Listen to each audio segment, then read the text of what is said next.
Hello and welcome back to another edition of Talking Quack and Smack with TC Duck Club. And the ladies that are on the show today have more rings between them than your local K jeweler. So make sure you get your popcorn ready because we've got some stories for you. Coach, Miss Lana, it's good to see y'all. I can't tell you how much we appreciate y'all coming. I've looked forward to this. I've kind of kept it under my hat and hadn't really told anybody that y'all were coming, but thank y'all so much for stopping by. I know Coach has got some surprises that she's not ready for. But a little bit of backstory, I guess. Coach was the girls softball coach at Jacksonville State, and she played at Jacksonville State, played at Spring Garden right here in Cherokee County, who are now on their way to Birmingham. Got a super good coach and staff. I think she's probably a little partial to, I know at least one of them. Oh, yeah. And her niece is. She's a superstar. Is a superstar. She is. And we at TC Duck Club, we love ball. We love small town Friday nights. We like to tell a good story. So, Coach, why don't you start us off with you play in high school basketball or high school sports in a small town like Spring Garden. Well, Skylar, I can remember in 7th grade. The teacher sending home papers to everybody 7th grade up saying the girls basketball was having tryouts. We didn't even know they had a girls basketball team at Spring Garden. And Dana and I went home and we told our parents, we told our granddad, said we're going to try out for the basketball team. And I remember our granddad saying, "Oh, y'all can't play basketball." And just a funny thing, but really, I think a student, Rodney Williams, was the coach at the time, and he was a high school senior that was coaching the girls' team. So it wasn't taken very seriously. But I remember playing. We may have played 10 games our 7th grade year. We made the team. I don't think anybody got cut, but we made the team, and I think we won one game that year. But then the next year we made it to state. Finally, by our senior year, we won a state championship, and but it's just so funny. I've got a lot of good stories about our parents. They never would buy us a pair of basketball shoes till we proved that we were going to stick with it, and I can remember us just playing in shoes too big. They were not going to spend any money on it, so. But I'm thankful for that now, looking back. Well, I think it worked out. I mean, I think they instilled a little bit of work ethic in you. And you talked about. When you were a senior, right? Y'all won the state championship your senior year, and between you and Miss Jones here, it would take a forklift to haul all y'all's rings in the house. I don't know if the floor system would hold it all up. Well, in Atlanta, I was lucky. Dana and I went to Jacksonville State, played college, got into coaching. My first job was at Cherokee County High School. I already knew Lana and Leah growing up. I feel like I'd watched them grow up, and they'd come to our camps, but anyway, I was able to coach them. They were really the only two in Cherokee County that I knew that I was coaching, and so but I knew their parents. I can remember the first time I ever met the team. We were at her parents had the whole team. Parents over, and I met everybody, and it was just fun. I mean, the way their family is they're great people. They're great supporters, and they were some of the best parents that I ever had through college or high school. I remember growing up, and so Daddy played basketball, and my older sister Lisa, she was a cheerleader. So he went to games, but she was a cheerleader. But he always wanted basketball players because that's what he played in high school. And I remember when Leah and I decided to play basketball, it was in 7th grade, 8th grade. It was in middle school. And Daddy took us to watch Coach McGinnis and Coach Austin. Like, I remember just as plain as day going to JSU every home game and watching them out there at the Pete playing. Well, and it's funny that you mentioned that. I know you won a state championship your junior year and your senior year, correct? Junior and sophomore. Junior and sophomore. Yeah, we won sophomore under Coach Dale Welch, legendary coach which again. is Yes. also from the Spring Garden area. Yes. And then so that was sophomore year, and then junior year under Coach McGinnis. So I mean, Skylar, I'm just going to tell you something. People ask me, but Coach Welch, he is my uncle by marriage. So Russ, my husband, is his nephew. right. And so when Coach Welch was contemplating retiring, he would talk to me just at family get-togethers, and we met, and he handed me a team that was easy to coach. He handed me a team that was state championship bound. I mean, he retired knowing that they could repeat. So I just feel like he just kind of put the car in autopilot, and I was just sitting up there driving it. But it was not me that was credited with building that team. Coach Welch built those girls. He was just ready to step aside. And well, to a lot of people, and I'm one of those people, because I grew up and my dad was an ag teacher and he was a 12-month employee. He's at the school all year round, and I was the gym rat guy. You can tell by looking at me from the side. I'm not blessed with a whole lot of I guess you would say athletic genes. So I knew at an early age, that I was going to have to work and be in shape and practice a lot. And my daddy told me, he said, "Son, you are way too dumb to be lazy. I mean, you got to work. I mean, you ain't never going to make a living with your brain." And he was right. I mean,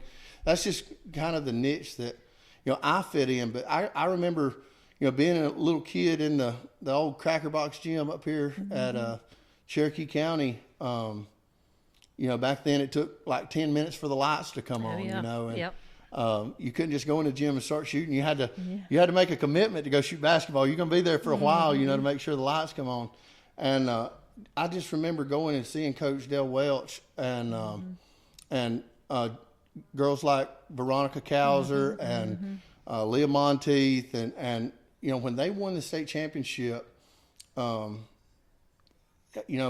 Dale Welch was like Bobby Knight in Cherokee County. Everybody knew who he was. He was, like you said, legendary. I mean, and he was tough, and he was just larger than life. And if you've ever been around him and listened to him talk, he's just like his voice just kind of commands you to look at him. And I would imagine you being a player for him, you could attest to that. So I will tell you this, that I played under him my freshman and sophomore year, and he was tough. He was tough. Like I don't know that high school girls nowadays could play under Coach Dale Welch. He was tough. But he loved us. We knew he loved us. But I remember one game he got so mad. It was my freshman year, and he got so mad at an official.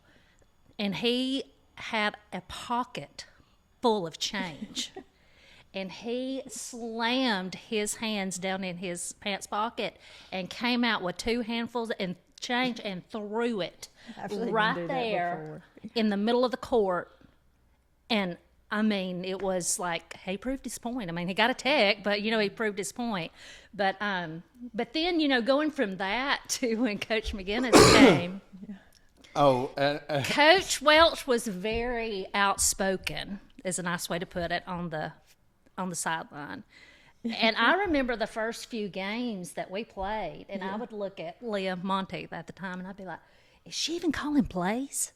Like, I couldn't hear her because she wasn't the booming Dale Welch voice. And I was like, what play did she call? Is she calling plays? So it was an adjustment to get used to Coach McGinnis's voice after you'd had Dale Welch for 2 years. Yeah. And there is something to be said about that. And I thought all coaches were supposed to scream and yell and nothing. I'm not saying that there's anything against it, but I played for Coach Curry, and he was loud, and there was never a gray area with him. And then once I got to college, I played for Jack Crow at JSU, and Coach Crow was a Pat Dye guy, and very, very stern and very discipline oriented, and he run a tight ship. And I just didn't know any other way. And, you know, started coaching at Cherokee County and out of college, and, you know, coached for Coach Curry there for several years, won a state championship in 2009, and went to North Jackson. And there's Mark Rose, who's won 85% of his games all time. And, you know, I'm trying to soak up as much as I can get. And then I get to Etowah and work for Drew Knowles, and Drew is just more of the Coach McGinnis type. Yeah. You know, Drew is the nicest guy ever. Not saying that Coach Rose and Coach Curry and Coach Crow and all those guys that I've been around, not saying that that they're wrong, but, you know, there's more than one way to skin a cat, if you will. And Drew kind of hammered that home. Yeah. And me, you know, being half deaf and overweight and raised by Ricky Ray, if you will,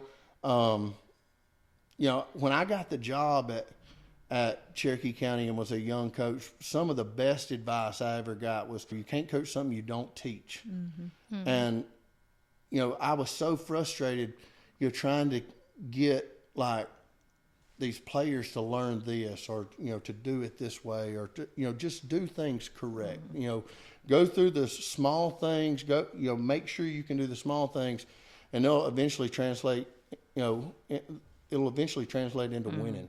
And, you know, Dwayne Pierce told me that when I first got the job. You know, I think he come down to the gym one day, and I was, you know, complaining about baseball or football or something. And I don't even remember what I was complaining about now, because that has stuck with me ever since. And I think from being in the bleachers at JSU as a Lady Gamecock softball fan, that's one thing I noticed about Coach McGinnis more than anything. You know, the moment never got too big.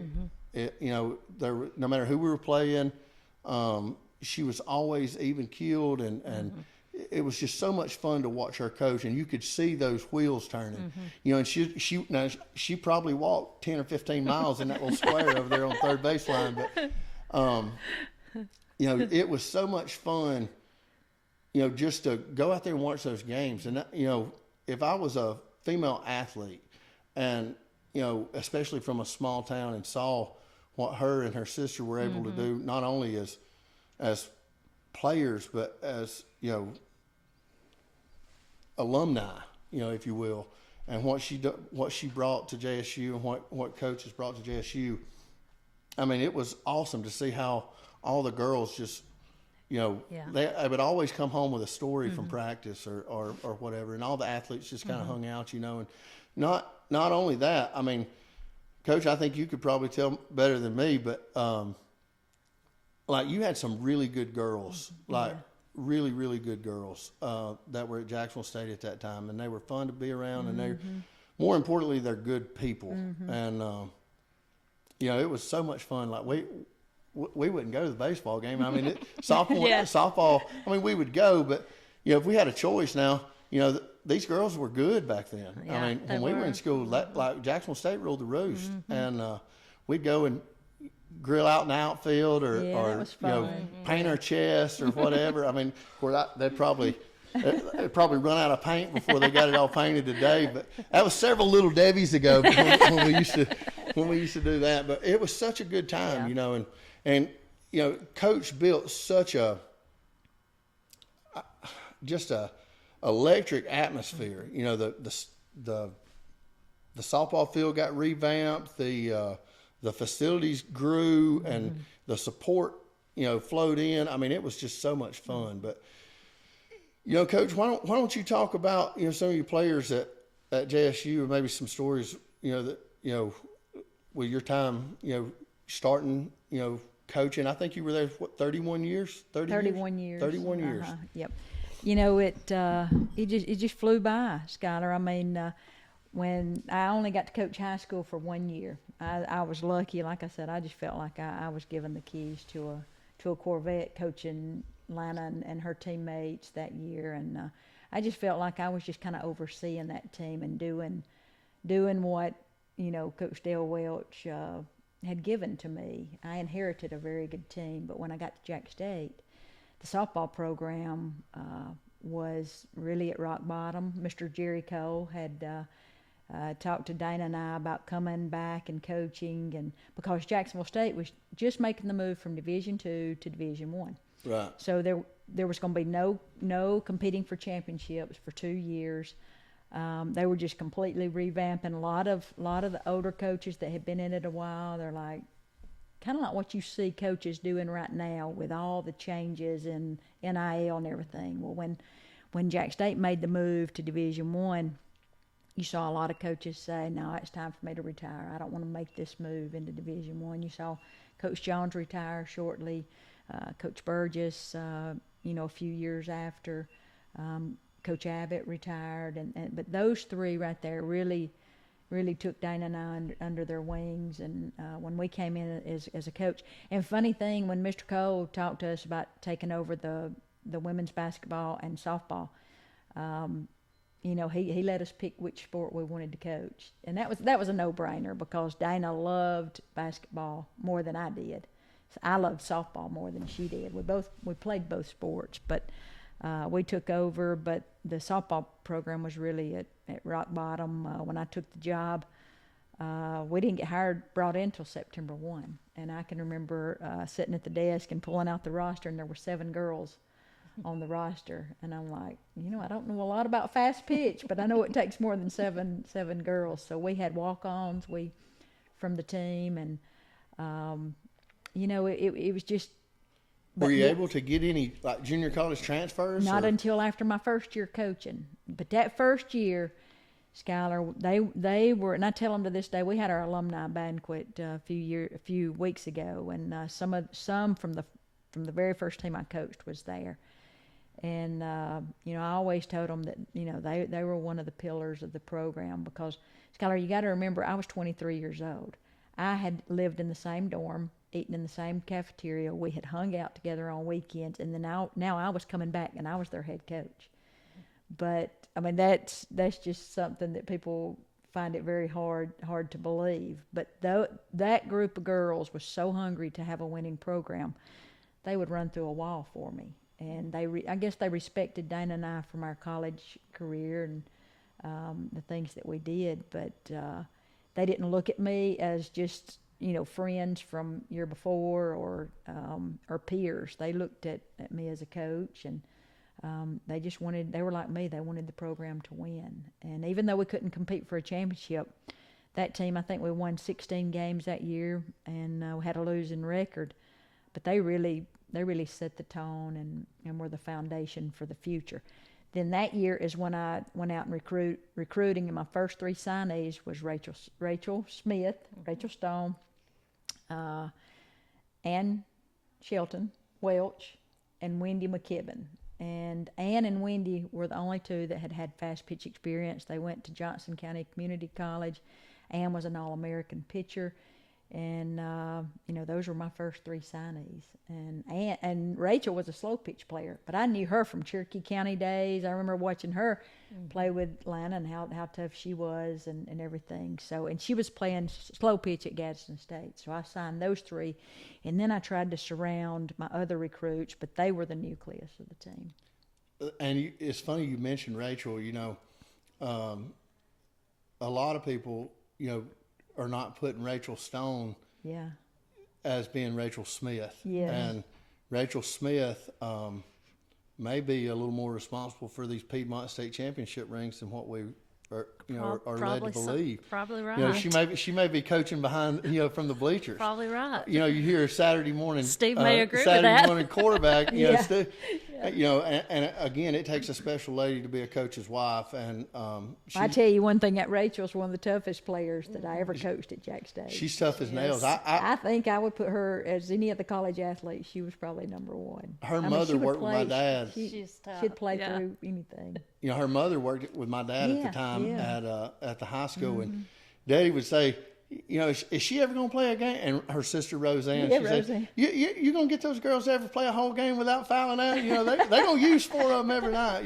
We got to stay out of the bonus. We got to stay out of the one. I think Rachel is also the reason, back to basketball, that we couldn't play Fort Payne for a couple of years, because I'm pretty sure she started a fight or got. Yeah, I think she finished the fight, and I'm pretty sure that's the reason we couldn't play Fort Payne for a couple of years. Yeah, Fort Payne would not agree to play us for a couple of years. But now, Lana, wasn't she on your sophomore state championship team? Yes, Rachel? Yeah, yes. okay. 'Cause I remember, I thought, she was I a didn't senior coach her at center, but she had graduated. She was a senior my sophomore year. Yeah. And you know, just names that stick out with me as far as girls athlete. You know, of course, your daughter and Jason Shields coached several. You know, great basketball teams at Cherokee County with Amber Woods and Bette Chandler. He was there my Andrea senior Ellis year. and you know, Claire Brown and Amber Wood. You know, Amber Wood was the first girl I've ever seen, you know, to handle a ball like that. Right. Amber would come across half court, and if you didn't have your hand in Amber's face, Amber was going to pull it. And I just remember how excited, you know, everybody in Cherokee County got over those state championships and you know, when y'all played. And, you know, I was a Center Warrior nut. You know, if there was anything, if they were keeping score and Center was playing, I felt like I had to go. And you know, back when we played and when you were there, girls athletics wasn't the spotlight. You know, it was football. Yeah. But then once we really, you know, we got in there and we were playing tough. You know, we showed that girls could be tough and girls could win. Then we became the spotlight. Yeah. And, you know, that's something I still, when I walk into the gym at CCHS and my pictures, you know, the 2 pictures are still up there on the gym, you know, that's something I take pride in and that I will always take pride in. Yeah, and you should, because I do remember, Skylar, that like Lana said, it was the football. Football had the big booster club, the big, you know, that would pay for a lot of stuff. But I can remember that the parents of the girls we started our own basketball booster club, and they would help pay for meals. They would do so much, and I'm not sure if they still have that They booster do. Yeah, I think club, they do. but, Yeah, and I think you know, Tip-off Miss club. Highfield, Mom and Dad Linda started Payne and Craig, they right. all started it, and you know, but it was because and really got a lot of people backing the girls, and that's how we'd buy uniforms. They would help supplement anything that the girls didn't have. I think they spent as much time in the gym as we did. Yeah. So good support there, and it started with the parents there. That was a good group of parents. Well, now that we've kind of got our audience kind of acquainted, I would like to, you know, take a little bit of time to brag on Miss Lana Jones here at Center Elementary. We even have a yearbook here. I guess you would say is special effects, or maybe even proof, or documentation. But you know, they did not tell me when I was at JSU what to expect when you walk in. There's 175 kindergarten kids in a non-air conditioned gym with one water fountain in August when it's raining. We didn't cover that. And I could have skipped it. I'm not the best student. Yeah, you may But the skip that day. 175 kindergartners, one water fountain, no air conditioning, raining in August at lunch. 110, and it's so hot the floor's wet from sweat. They didn't cover that. And I had some growing pains, to say the least, but I had some great administrators, starting with Dwayne Pierce, and then, you know, rocked on. They hired Kelly Hopper as assistant principal, and then Brian Johnson stepped in as principal, and Wes Nyman, who is there now, who has spent time at Spring Garden also. And, you know, I had some growing pains. You know, like my mind's, you know, you got to get creative. And one of the first things we done is had a fundraiser in PE, and we got every kid a basketball. And I'm fixing to show my age, but that's what Dale Welch and Jason Shields told me it was called. So that's what I told the kids it was called. We done the typewriter dribble. You know, we put them all in the gym floor. So you'd have, I mean, I don't know, it probably sounded like, you know, the gym was going to fall down, and it could at any time at that time, you know. And we was in this little cracker box gym, and we had all the kids on their knees, thumb, pointer, middle, ring, pinky. And once they got that, we'd stand them up and let them do it. And then we'd let them, you know, and you just had to kind of get creative or whatever. And anything kids in Center and Cherokee County, and I tell everybody this, the reason this area has been so blessed for so long is kids in this area love to compete. And they've got good parents that will, make sure they've got what they need to compete if they'll stick with it, you know. Yes. And they really want to see their kids be successful. And I think parents everywhere do, but the people around here really, they love competition. And there's no bigger competitor at Center Elementary School than Atlanta Jones. Yeah. So here we go. We're having a fundraiser for the PTO, and it's fall of the year. School's just started, and it's rocking on in towards cooler weather. And this is about the time that Auburn's playing for the national championship, and Auburn's pretty good, but Alabama is too. And they're neck and neck in the SEC, and you're either Alabama or you're Auburn at the elementary school. And I grew up an Auburn fan, and everybody in my family went to Auburn but me, and I ended up going to JSU. And we're sitting down there, and at the beginning of the school year, Alabama had been so good because of Coach Nick Saban. At the beginning of the school year, I say, all right, all my Auburn fans stand up. And there'd be like one or two, like maybe 5 out of the 175, that'd be like 5 kids stand up, And I'd always let the Auburn kids go out first, Auburn kids, y'all go. Alabama kids, finger over your lip. Y'all got to be quiet before you can go outside, Amy Barnes would take them on outside. We'd be sitting in there and I'd say, all right, all you Alabama fans, I guess y'all can go too. And, we'd let them go on Fridays and go out and play. And then, about week 2, week 4, 25, 30% of them, they're starting to see the light. They're showing up to school with an Auburn shirt on. And then by, week 5 or 6, you got 5 or 10 Alabama fans left, and by Christmas break, everybody's then figured it out.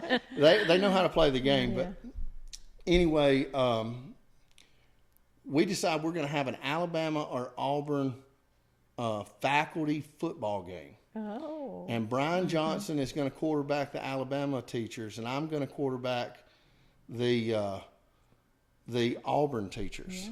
And so we've got faculty football game practice. Yeah.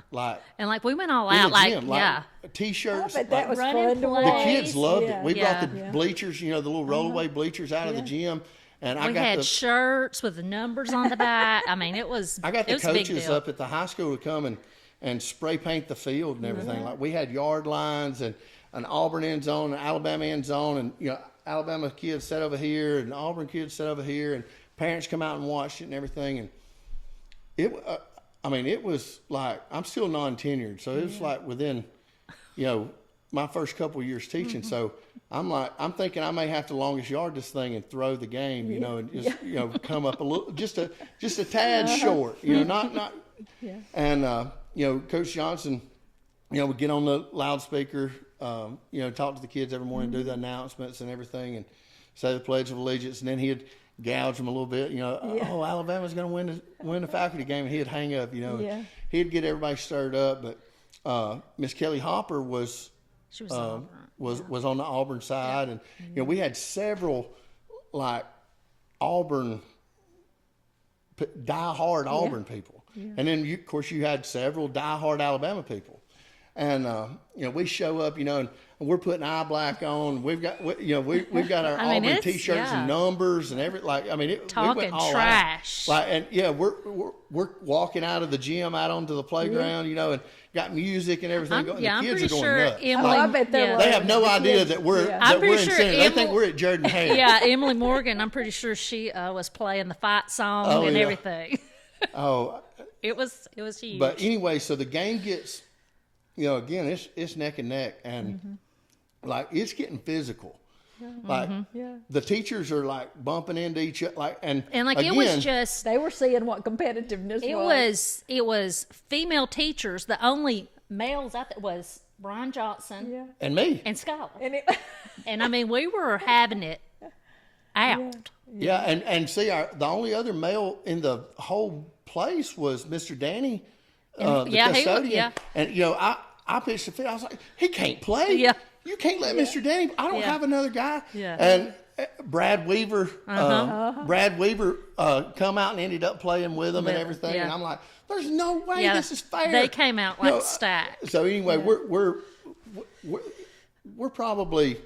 We're late into the game, we've already had halftime and, the teachers that didn't play were cheerleaders, and the kids are just having a ball.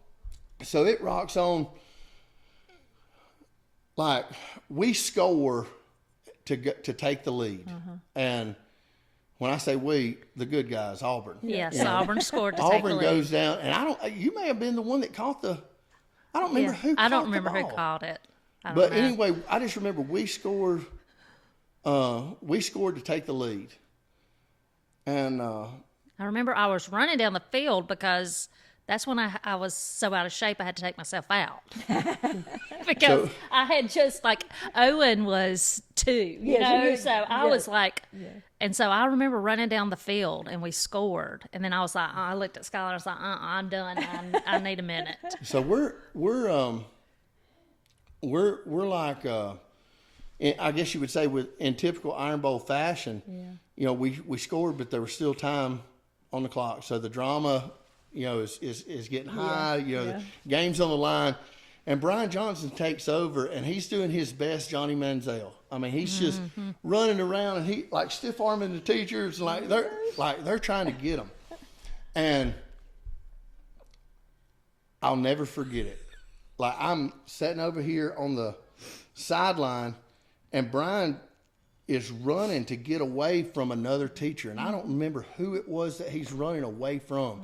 But Lana has come out of the game, and I'm standing there with Lana, and me and her just sucking down water, We just scored. We're up.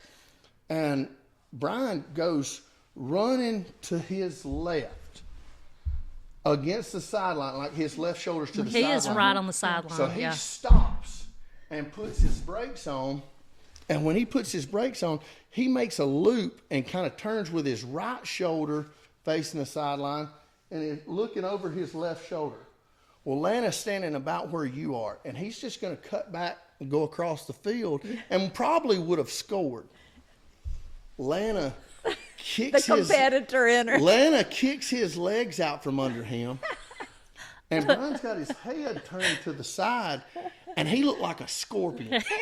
His legs come over and just reached up and touched the ground. His toes went over his head and touched her. I didn't know that a human could make that sound hitting the ground. Sounds like he's I'm thinking, good tackle, Lana. But, and this was flag. And this was flag. I'm thinking, well, heat's off me now. I may have threw the touchdown pass, but I didn't kill him. And I remember him just laying there, and he laid on his stomach, and I thought, I have killed Brian Johnson. He wasn't moving, and you could hear when he hit 400 and something kids go ooh, and then he wasn't moving. And then it was just silent. And I was thinking, I have killed Brian Johnson. He was just laying there. And he took it Did he get up? as good as anybody could take it. One, how he didn't break a hip, a back, a neck. Now, he came up bloody. I don't think that she meant to hurt him. I think it was one of those things, she was just going to make him kind of dodge, or slow down or something. But I think it was the way he turned back. But the way he turned back, he never saw it. He never saw it. And Atlanta couldn't get out of the way. So, boom. It's like not stopping at a stop sign. Here he comes. Boom. Yeah. So he piles up in the gravel. And he's got blood. He's bleeding, He's bleeding. I thought, it was so bad. He was tackled in bounds, and Auburn ends up winning the winning the Iron Bowl there at CCH So he CES. handled it. He handled it. And he handled it. At the time. He handled it. But at the time, I'm thinking, well, at least the heat's off me. You know. But I had tenure, so it didn't. I was good. The competitor in Atlanta hadn't died down at all. And, Lana was a competitor, and that's one thing. She was on the starting 5, and and that team was good. I mean, you had Seconda Perry, you had Leah Monty, Kim Rogers. Yeah. But Lana was the one that, in a huddle, game got close. She was the one that was very outspoken. Just, hey, we got to do better. Or at practice, she was the one that was the vocal one, and even more than all the other players that were a part of that team. Well, I guess now that we've kind of told a story on Lana, I guess we need to. I guess we can poke fun at me a little bit. You got me in some messes at JSU. You got yourself in some messes. Well, I'm doing what I can to help out. You're I'm just trying to win. You did. Skylar was friends with the softball team, and he was a good fan. He was so funny. We were so broke. Me and some of my buddies on the football team, we'd go after workouts and. It was a treat to get to go to McDonald's. If you got to skip the calf and go to McDonald's, and grab something to eat. We would eat off the dollar menu back when the dollar menu was still a thing at McDonald's. And we'd buy one cup and always eat in the restaurant. That way we could drink out of the same cup to save money. I mean, how gross is that? Yeah.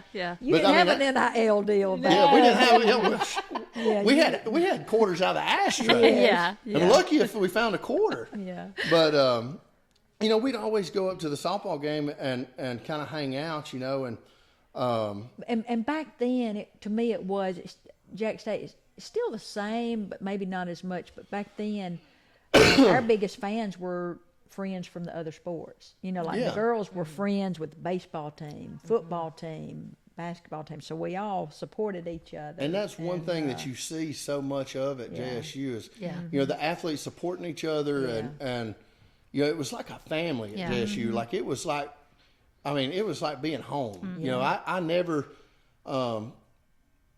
I don't think I've ever been accused of being a big city guy. You can tell by the way I talk. And, I love UAB. I had some great coaches there, had probably too much fun. The guys that I played with there were great. But when I transferred back to JSU, that's the first thing you realize is how much like home it is, and how,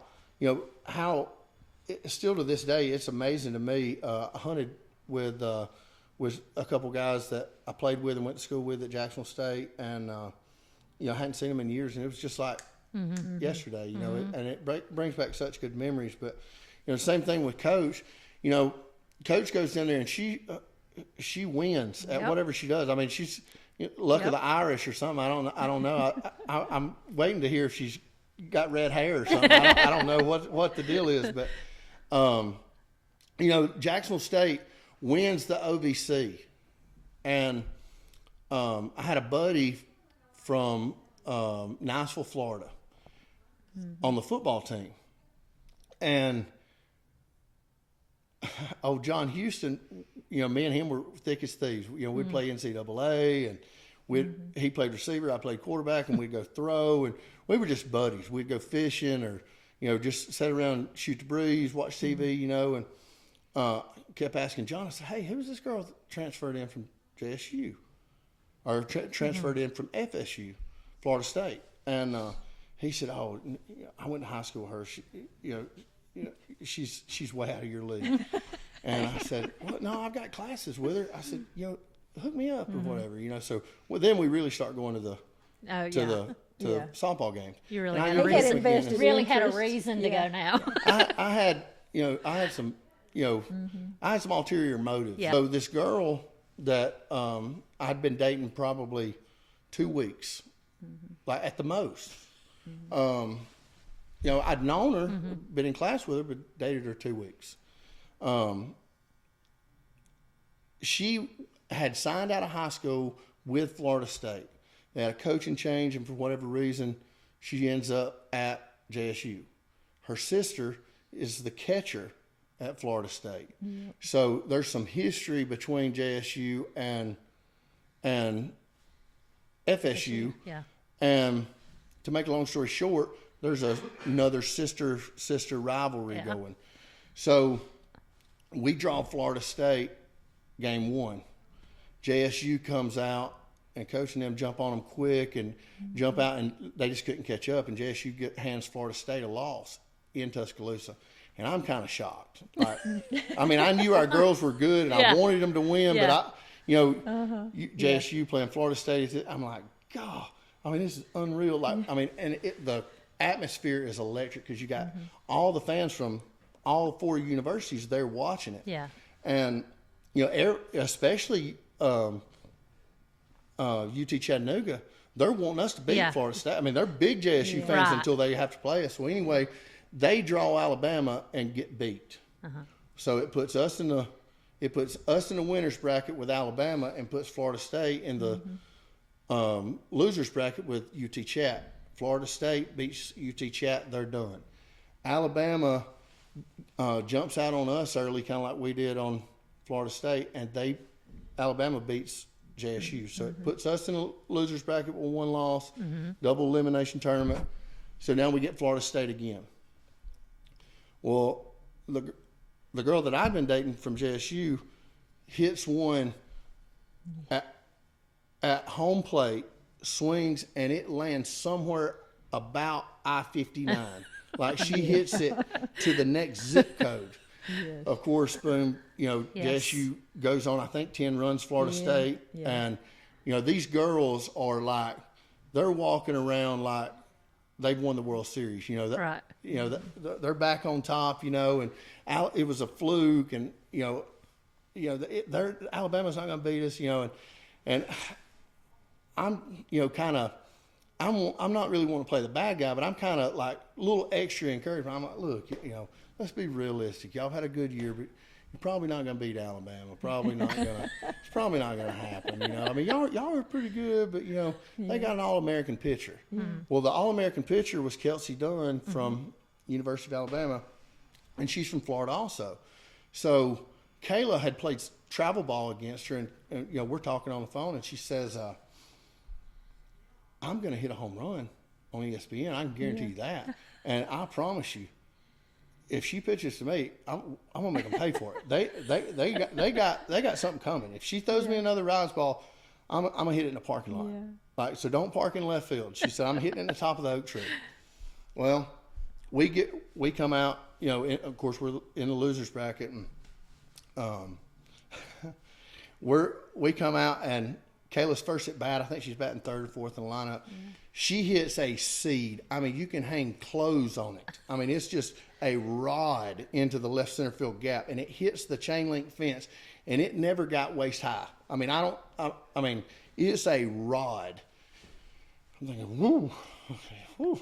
So anyway, we rock on, and I think we take like a 3-run lead, like early in the game in Tuscaloosa, like 3-0, and I'm thinking, we're fixing and JSU folks are going nuts, and we're 21-year-old me is going nuts. Like we're letting everybody on ESPN know we're from Jacksonville State.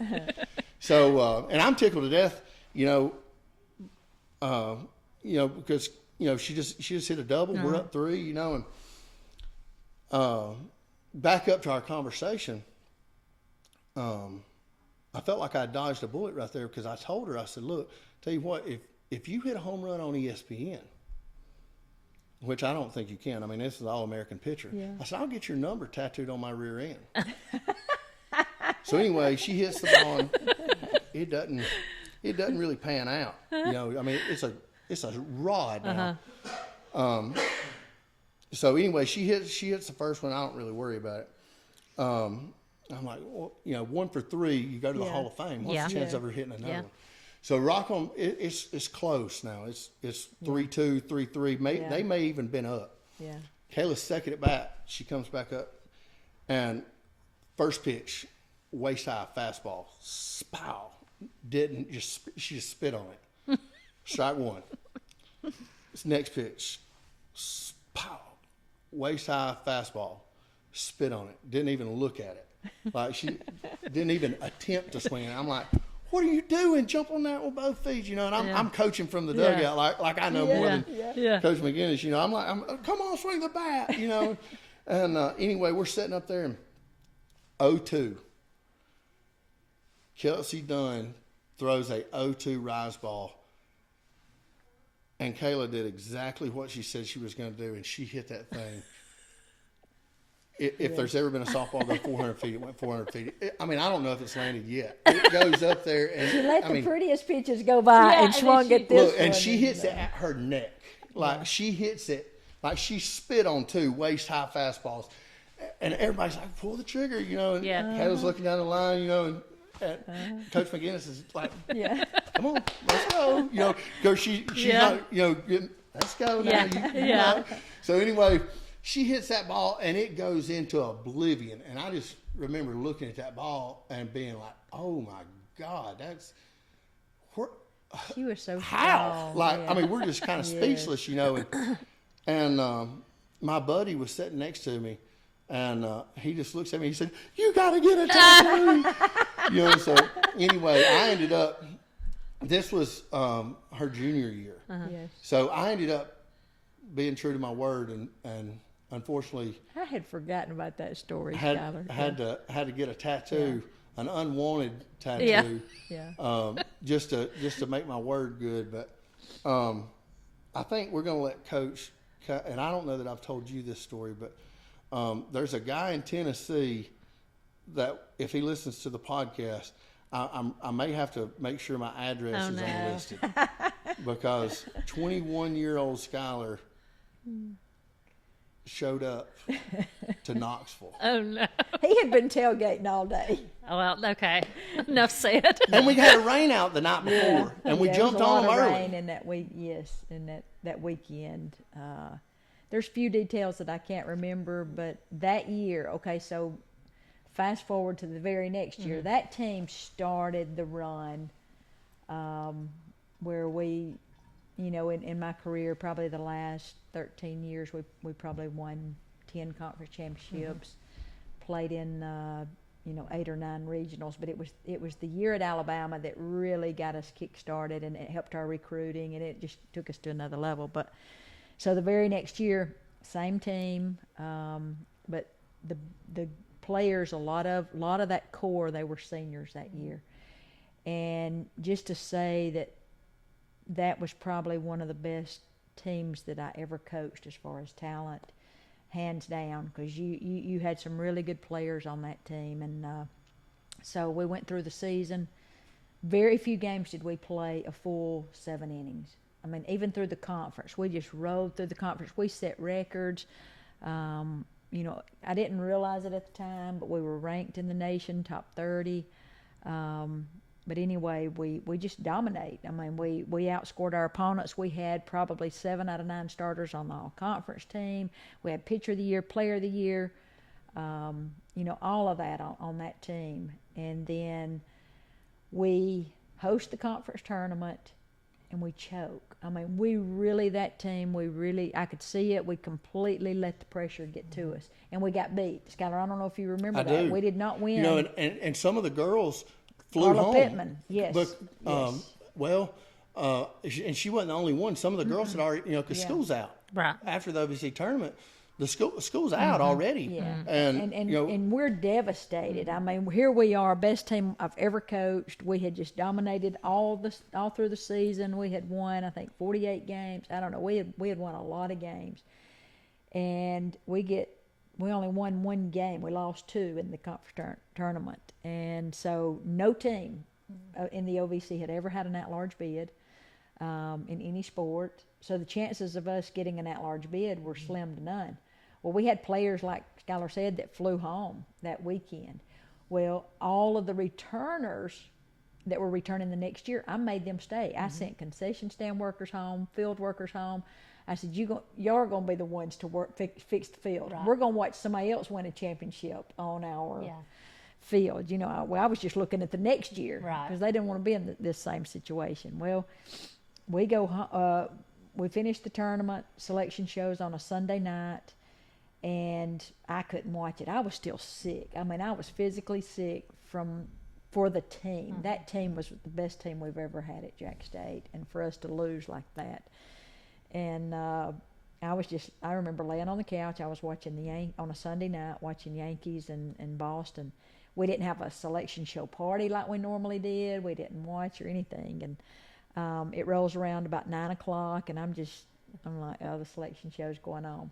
Well, 10 minutes prior to that, my twin sister Dana calls, and she says, I'm looking online, and all these, predictors, the ESPN predictors, they have y'all going as a number 3 seed or a number 2 seed to so-and-so. I'm like, nah, we won't get in. They'll send an SEC school before they'll send an OVC champion or a school.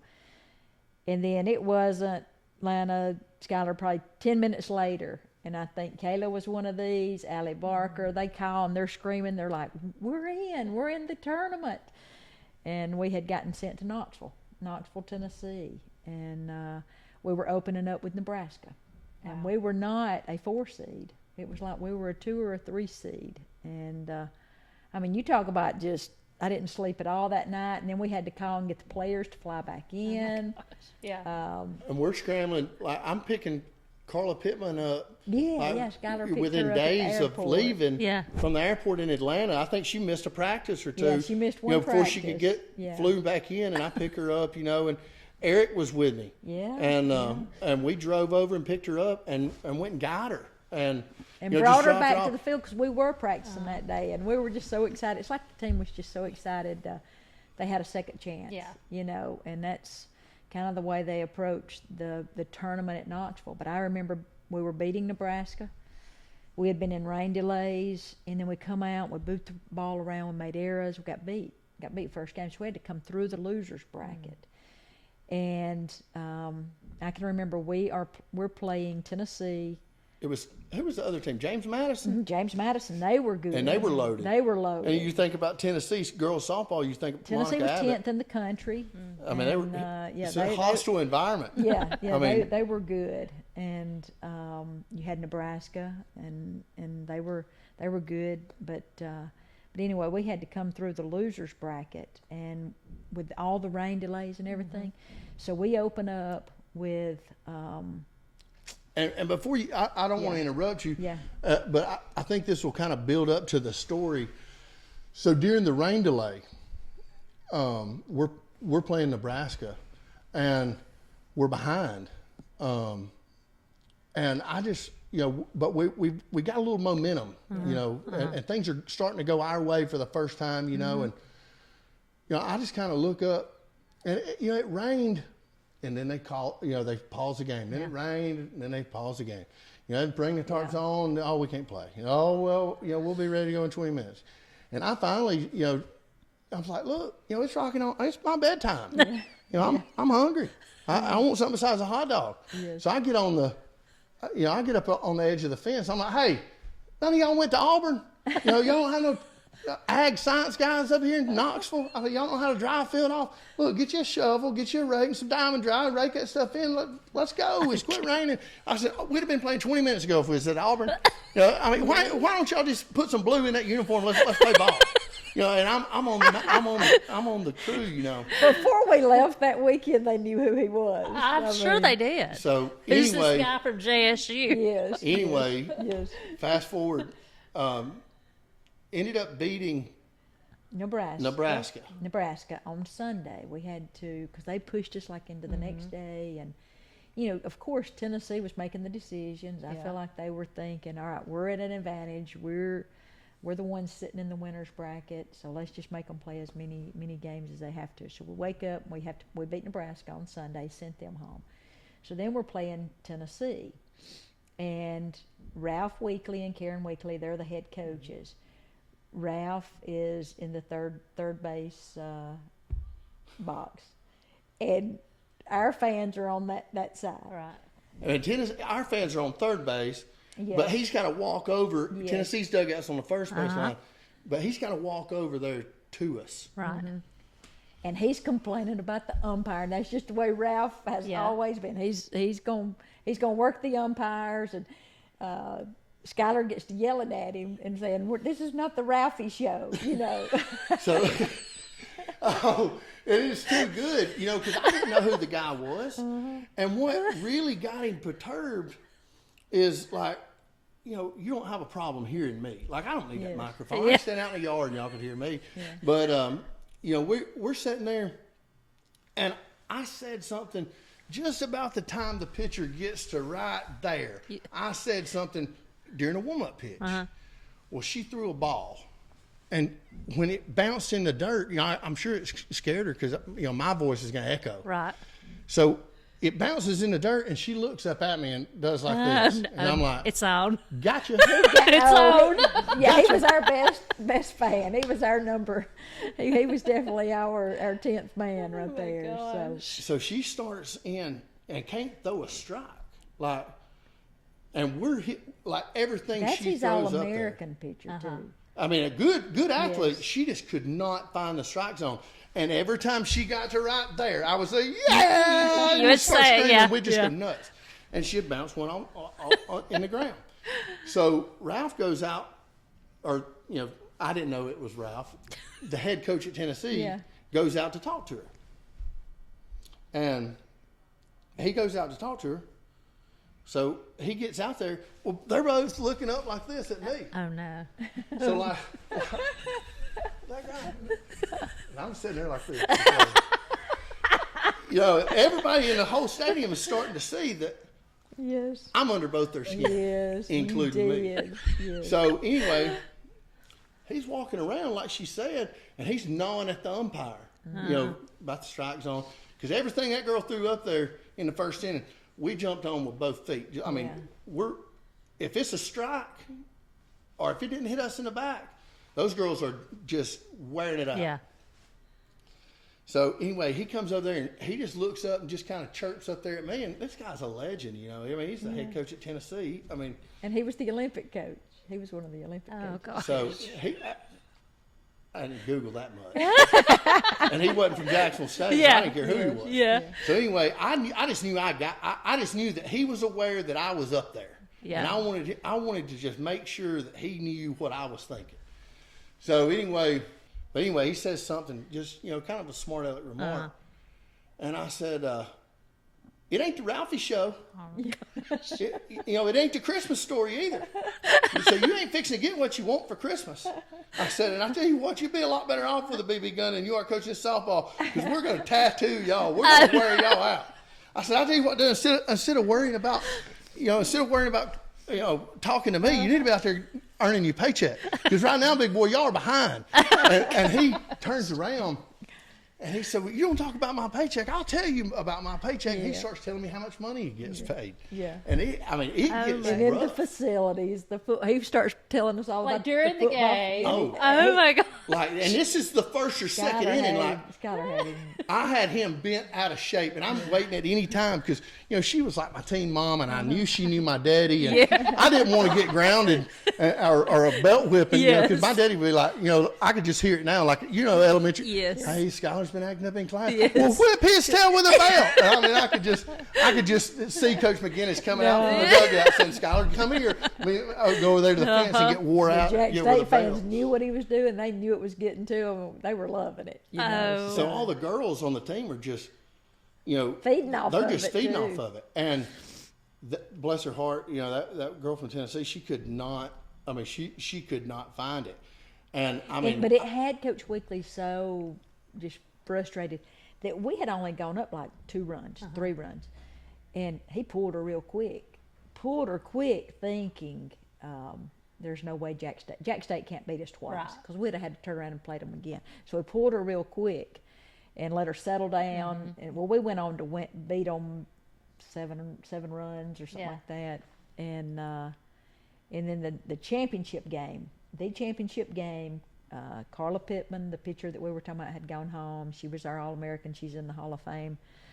She came out, and you know, I can just remember it just being an unbelievable atmosphere and an unbelievable game. And we beat them 2-1. Wow.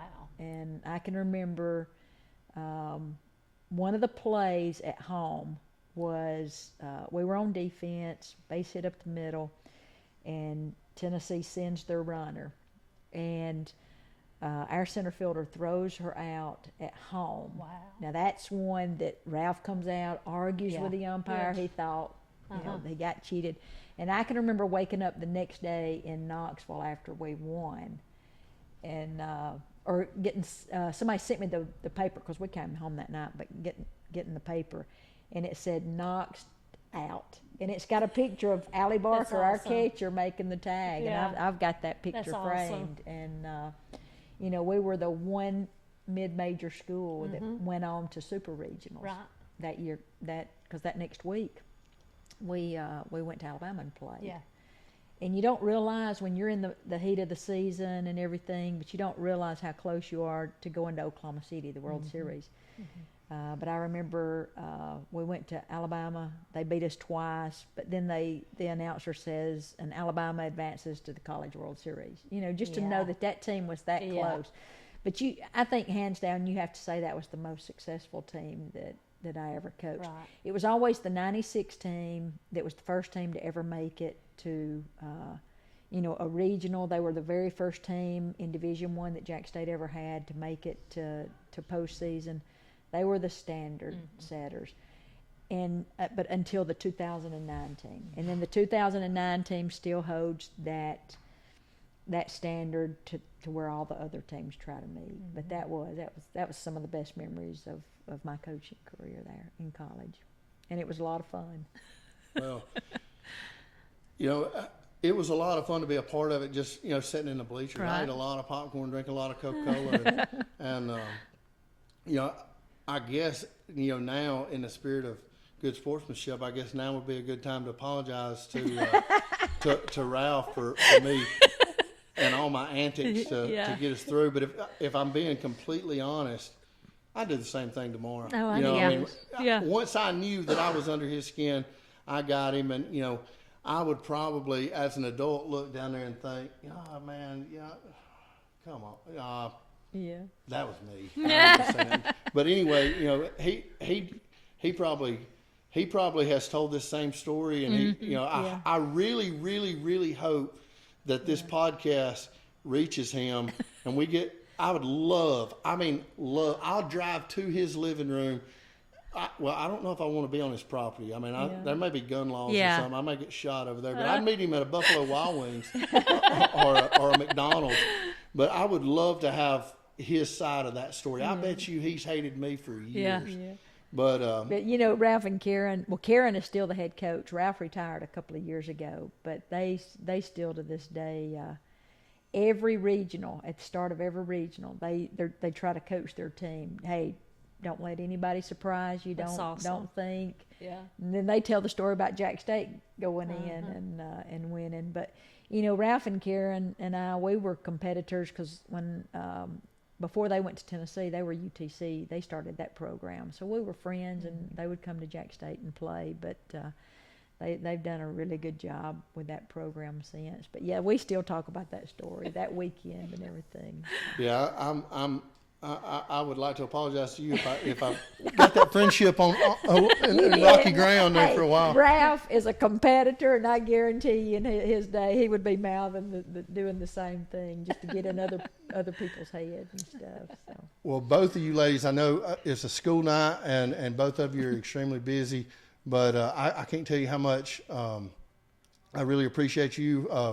Both as a JSU student and a former Center Warrior. I grew up, watching you coach these ladies, and I watched you play, and then ended up coaching with you and worked with your mother. And that's one great thing about being in a small town. Everybody knows everybody, and it's a small world. And the fact that y'all are willing to come in, I can't tell you how much we appreciate y'all being willing to come in, sit down, and just tell a good story. I hope everybody. Well, I appreciate it, Skylar, because just you talking about the names, and it just sparks memories of players. The players that I had the pleasure of coaching, starting with Lana. She was on the first team that I ever coached, and But I appreciate you giving us the opportunity. It's fun to relive the memories. And I haven't seen Coach McGinnis in I know. a while, and like Little miniature reunion. yeah. Because see, even after Lana played for me, she and Leah went on To and was JSU. managers for Dana when Dana was the head Yeah. coach in basketball. So we They're owe family, they're we owe a family. lot to Coach McGinnis and Coach Austin. There, Well, they obviously have some good managers right now because they're managing to pull out some really good really tough wins against some really tough opponents. And we wish them the best of luck, and all the girls traveling and all the boys traveling to represent their schools in the state tournament. I mean, what an honor that is, to be a part of something like that, and memories that'll last a lifetime. When you get old, fat, and gray-headed, and broke down, you can sit on the couch with some of your heroes and coworkers and tell stories like this. And that if the only thing you learn is how to play ball while you're playing ball, you failed. And in with that being said, I would like to tell everybody that's listening tonight, these two ladies right here are as close to perfect as you could possibly lead. They're good Christian women. I've known them both for a long time. Think the world of them, and there's not two better human beings on the planet than Miss Lana Jones and Coach McGinnis. And I have no reason to exaggerate any of that. Like y'all are salt of the earth, and thank you. I think the world of you. Thanks. And y'all are state champions and OVC champions. Like we said earlier, they got more rings than K Jewelers, but they're as successful as they were on the playing surface. Y'all are a testament to what it is to be a good person, and I can't tell you how much we really enjoyed having you. And Coach, I've got you a little something to show a token of our appreciation, and going with the flow, since me and Lana kind of ambushed you tonight, because Coach didn't know that Miss Jones was going to be here and bring not one but two state championship rings to flaunt them.